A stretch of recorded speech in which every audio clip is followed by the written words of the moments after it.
দেড় যুগের নজিরবিহীন দুঃশাসন আর সীমাহীন দুর্নীতিতে দেশের অর্থনীতি আজ পঙ্গুপ্রায়। ভঙ্গুর এই অর্থনীতিকে পুনরুদ্ধারই তাই বড় চ্যালেঞ্জ ডক্টর ইউনূস সরকারের সামনে। শুরুটা যেভাবে হয়েছে তাতে আশার আলো দেখছে মানুষ। অন্তর্বর্তীকালীন সরকারের প্রথম এক মাসে কি সংস্কার হয়েছে অর্থনীতিতে, কতটা পূরণ হয়েছে প্রত্যাশা, আর করতে হবে কি কি, জানাচ্ছেন হোসেন শাহাদাত। ক্যামেরায় ছিলেন মাহফুজ অপু। তারা শুনিয়েছে উন্নয়নের গল্প, আড়ালে করেছে লুটপাট, দুর্নীতির অর্থে পকেট করেছে ভারী, যার মাসুল গুনেছে জনতা। অর্থনীতি হয়েছে পঙ্গু, ফলাফল বেড়েছে সীমাহীন বৈষম্য, অধরায় রয়ে গেছে অর্থনীতির মুক্তির আকাঙ্ক্ষা।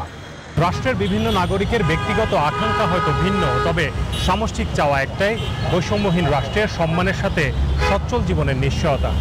কিন্তু গত দেড় দশকে চাওয়া পাওয়ার সেই হিসেব মিলেছে কি? না, গত 15 বছরে এটা আসলে পূরণ হয় নাই। কারণ হচ্ছে যে আপনি দেখবেন যে একটা শ্রেণীর মানুষ অলিগার হয়েছে। যদি প্রকৃত ডেভেলপমেন্ট হতো তাহলে আমার কর্মসংস্থান সৃষ্টি হতো, কর্মসংস্থান সৃষ্টি হলে বেকার থাকতো না। এই স্বৈরাচার সরকারে যা করছে, দেশটা বিক্রি করে দিছে। 15 বছরে বৈষম্যের যে পাহাড় গড়েছিল স্বৈরাচার, জুলাই বিপ্লবে তা ভেঙে গুড়িয়ে দিয়েছে ছাত্র জনতা। মুক্তির স্বাদ পেয়েছে পুরো জাতি। তারুণ্য তাদের প্রিয় রাষ্ট্র তুলে দিয়েছে এক বিশ্বজয়ীর হাতে। অর্থনীতির ছেঁড়া পাল মেরামতের কঠিন যুদ্ধে যার সঙ্গী হয়েছেন আরও 3 যোগ্য অর্থনীতিবিদ, যাদের প্রচেষ্টায় গত এক মাসে পুনর্গঠিত হয়েছে 11টি ব্যাংকের পরিচালনা পর্ষদ। পরিবর্তন এসেছে পুঁজিবাজার, রাজস্ব বোর্ড সহ অনেক প্রতিষ্ঠানে। বাতিল হয়েছে কালো টাকা সাদা করার নীতি। ঘোষণা আছে ব্যাংকিং কমিশন গঠনের। মূল্যস্ফীতি নিয়ন্ত্রণে কমছে বাজেটের ব্যয়, তৈরি হচ্ছে অর্থনীতির শ্বেতপত্র। এনজিওর কিস্তি প্রথমবার বিকাশ পেমেন্ট করলেই 20 টাকা ইনস্ট্যান্ট ক্যাশব্যাক।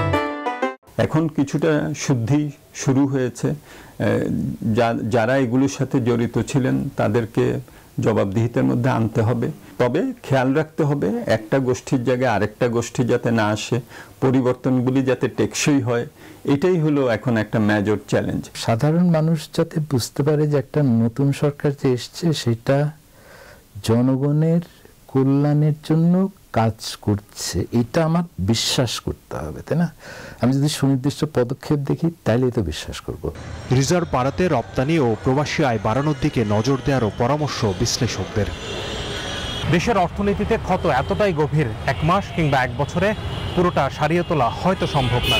তবে শুরুটা যেভাবে হয়েছে তাতে আশাবাদী হওয়ার রসদ আছে অনেক। ডক্টর ইউনূসের সরকার যখন বর্ষপূর্তি পালন করবে তখন অনেকটা সুস্থ হয়ে উঠবে দেশ ও দেশের অর্থনীতি, এমন প্রত্যাশা আপনার আমার মতো সকল দেশপ্রেমিক নাগরিকের। হোসেন শাহাদাত, নিউজ 24, ঢাকা।